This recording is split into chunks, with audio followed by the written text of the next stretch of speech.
बिंदास बोल और बिंदास बोल में हम आज देश के तमाम क्रांतिकारियों को देश कैसे भूल रहा है इस विषय पर चिंतन चर्चा मंथन कर रहे हैं और देश भर के कॉलर भी अपनी बात को यहां पर रख रहे हैं। हमारे पास एसएमएस सोशल नेटवर्किंग साइट की प्रतिक्रिया तमाम अभिव्यक्ति के तरीकों के साथ अपनी बातें यहां पर पहुंच रही है और हम एक एक करके स्क्रीन पर इन सब चीजों को ले भी रहे हैं। मैं कुछ एसएमएस भी यहां पर पढ़ूंगा, आपके कॉल भी लूंगा और हमारे साथ पराग टोपे ताता टोपे जी के वंशज जुड़े हुए हैं, उनको भी हम इस कार्यक्रम में आपके साथ रखेंगे। एक कॉलर से बात करते हैं, पहले देखते हैं वो क्या कहना चाहते हैं। हेलो हेलो, बोलिए।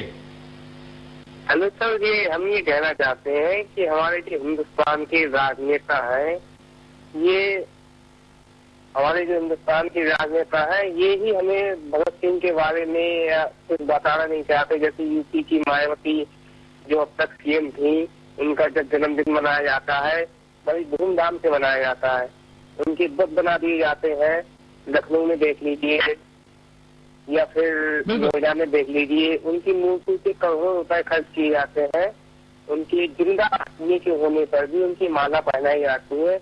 लेकिन हमारे भगत सिंह, सुभाष चंद्र बोस, चंद्रशेखर आजाद, इनको कोई भी याद नहीं करता। न हमारे पेरेंट्स लोग हैं जो हमारे माता पिता, उनके बारे में कोई जानकारी नहीं लेना चाहते हैं। बिल्कुल, एक बात धन्यवाद कॉल करने के लिए। यहाँ पर मैं कहना चाहूंगा कि जिस तरीके से मायावती का जिक्र यहाँ पर किया है, मायावती ने हाथ में पर्स ले खुद के पुतले लगाए, लेकिन इस देश के लिए अपने गले में फांसी का फंदा डालने वाले क्रांतिकारियों का पुतला, एक पुतला तो छोड़िए, फोटो भी कहीं पर मायावती ने नहीं लगा।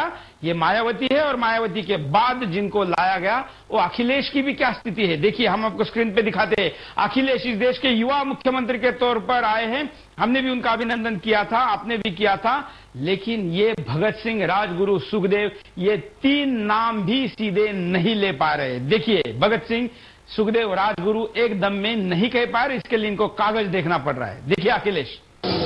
आज हम लोग भगत सिंह जी, सुखदेव जी से लेकर के हमारे राजगुरु जो शहीद हुए थे, बलिदान दिवस के रूप में तारीख मनाई जाती है। अब दोबारा देखिए। आज हम उन लोगों को भी आज हम लोग भगत सिंह जी, सुखदेव जी से लेकर के हमारे आज हम लोग भगत सिंह जी, सुखदेव जी से लेकर के ये अखिलेश यादव है, उत्तर प्रदेश, जहां से बड़ी मात्रा में क्रांतिकारी आए थे। इस देश के क्रांति का आंदोलन जिस भूमि पर सबसे ज्यादा चला था, उस उत्तर प्रदेश के ये मुख्यमंत्री है, पहले मुख्यमंत्री जिन्होंने अपने पुतले लगाए, हाथ में बैग भी रखी, और ये मुख्यमंत्री है, युवा मुख्यमंत्री, जिनसे देशवासियों को तमाम आशा है।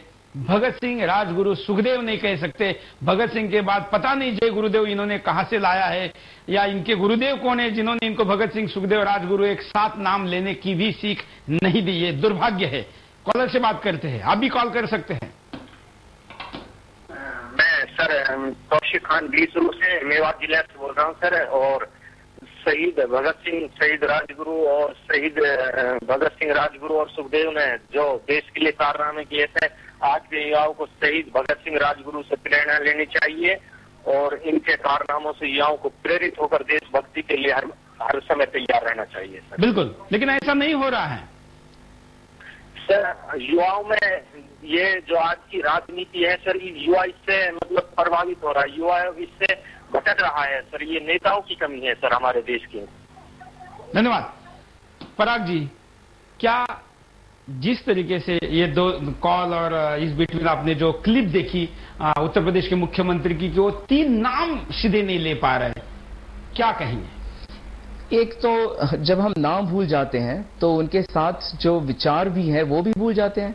तो अगर आप सोचते हैं कि भगत सिंह, राजगुरु और सुखदेव ने जो अपना बलिदान दिया वो राजनीतिक स्वातंत्र्य के लिए दिया था, तो अगर हम भूल गए उनके नाम तो हम भूल जाएंगे कि उनके विचार क्या थे उसके पीछे।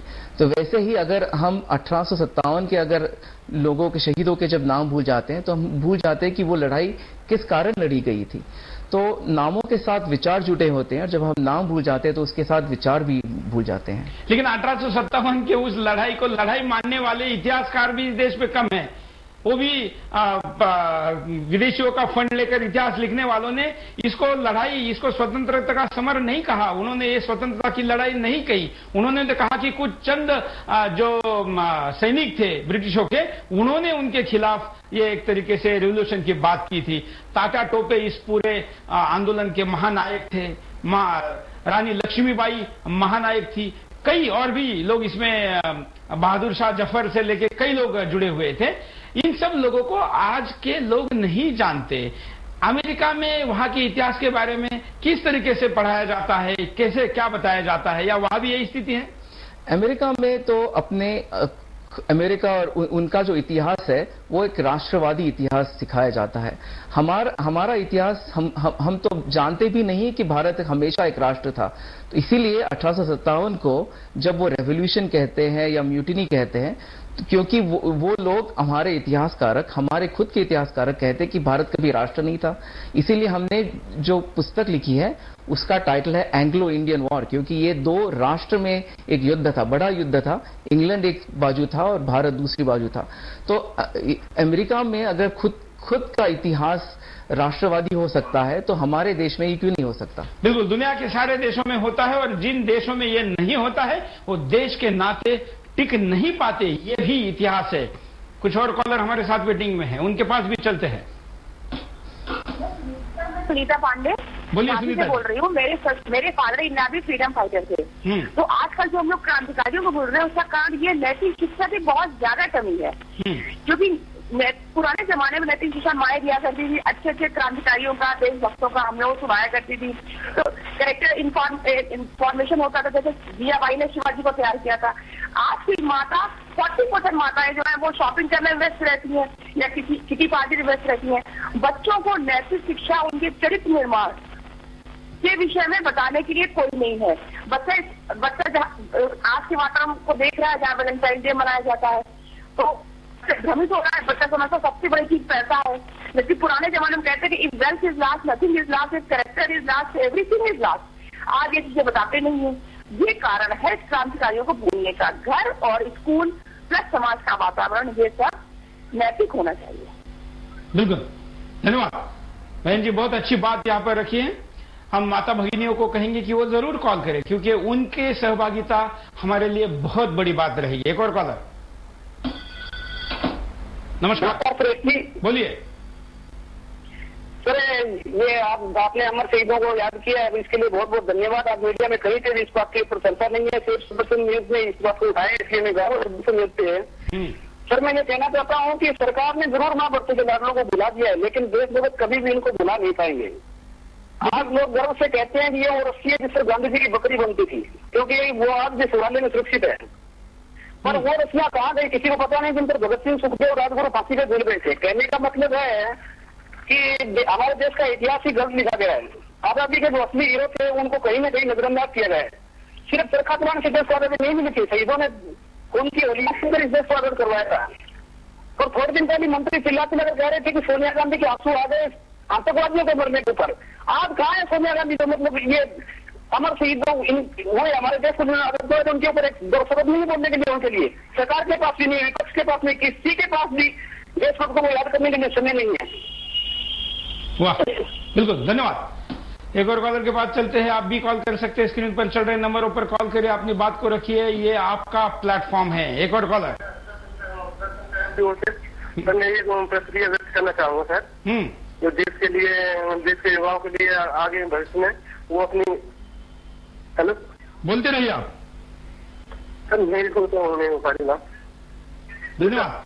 हेलो, हम अगले कॉलर के पास भी जाएंगे, लेकिन हम आपको ये बता दें कि किसी भी देश का अगर भविष्य देखना है तो समाजशास्त्री कहते हैं कि उस देश के युवाओं के मन में क्या भाव है, उनके मुंह में क्या गाने हैं और उनके कदम किस दिशा में चल रहे, इसको देखिए। अगर ये आज हमारे देश के युवाओं के लिए अगर ये समाजशास्त्र का नियम लगाया जाएगा तो उनके मन में क्या है, उनके दिमाग में, आंखों में क्या सपने हैं और उनके मुंह में क्या गाने हैं, इनको याद करिए। आपके अगल बगल देखिए, दूसरी तरफ देखने की जरूरत नहीं, या मैंने स्पष्टीकरण देने की जरूरत नहीं। आपको इस देश का भविष्य पता चल जाएगा। हम दुनिया पर राज करने की, दुनिया के गुरु बनने की, विश्व में छा जाने की बात करते हैं। हमारे देश की आने वाली पीढ़ी, जो आज भी सबसे बड़ी संख्या में इस पीढ़ी में है, वो युवा, उसके मन में, उसके मुंह में, उसके आंखों में, उसके दिलो दिमाग में क्या है। सोचिए, अगर देश नहीं है तो ये देश कहां जाएगा, ये आप खुद जान लीजिए। और एक कॉलर से बात करते हैं। बोलिए। हेलो, नमस्कार। हाँ, नमस्कार। बोलिए। तो आज आपने जो प्रोग्राम जो दे रहे हैं, वो हमारे शहीद हमारे शहीदों ने जो हमारे देश के लिए जो बलिदान किया है, उनकी याद करके बहुत अपने जो बड़ा ये अच्छा ये कर दिया है। इसी तरह का एक प्रोग्राम आज अभी इस समय इंडिया टीवी पे भी चल रहा है। मुझे बहुत खुशी हुई कि ऐसे प्रोग्राम आप लोग ये करते हैं। सही मायने में देखे तो हमारे देश के जो राजनेता आजकल के जो है, उनकी मानसिकता ही ऐसी है कि वो अपने सिवा दूसरे को कोई देखते ही नहीं है। जिन्होंने बलिदान किया है उनको हम भूल गए हैं। वाजपेयी जी के जब पीरियड में कुछ तो थोड़ी बहुत इन शहीदों की जो है याद ताजी की गई थी, लेकिन फिर से कांग्रेस की सरकार आने के बाद में इनको सब पूरा फिर से ये सब हम लोग भूल रहे हैं।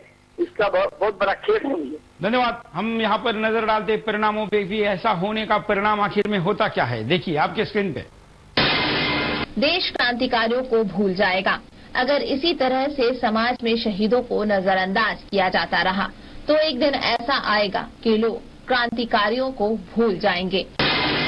क्रांतिकारियों का अपमान होगा। देश के लिए अपनी जान लगा देने वाले शहीदों को लोग भूल जाएंगे तो उनका अपमान होगा और देश के लिए दी गई उनकी कुर्बानी व्यर्थ जाएगी। आजादी का महत्व कम हो जाएगा। जब लोगों द्वारा क्रांतिकारियों को नजरअंदाज किया जाता रहेगा और उनको याद नहीं किया जाएगा तो उनकी कुर्बानी से मिली आजादी का महत्व कम हो जाएगा। नई पीढ़ी शहीदों का महत्व नहीं समझेगी। शहीद दिवस पर केवल कुछ पुष्प चढ़ाकर इतिश्री कर लेने से नई पीढ़ी शहीदों का महत्व नहीं समझ सकेगी और शहीदों को कोई सम्मान नहीं दे पाएगी। अगर उनको भगत सिंह शहीद कैसे हुए ये पता नहीं है, या इस देश के तमाम क्रांतिकारी इस देश के लिए अपने खूनों की गंगा उन्होंने कैसी बहाई, यही अगर इस पीढ़ी को और आने वाली पीढ़ी को पता नहीं रहेगा तो इस देश को कभी खतरा आने पर उसके लिए जान देने वाले किस दूसरे देश से प्रेरणा लेकर जान देंगे, कैसे संभव है। इसलिए ये प्रेरणादायी सारा इतिहास उनके सामने जाना जरूरी है।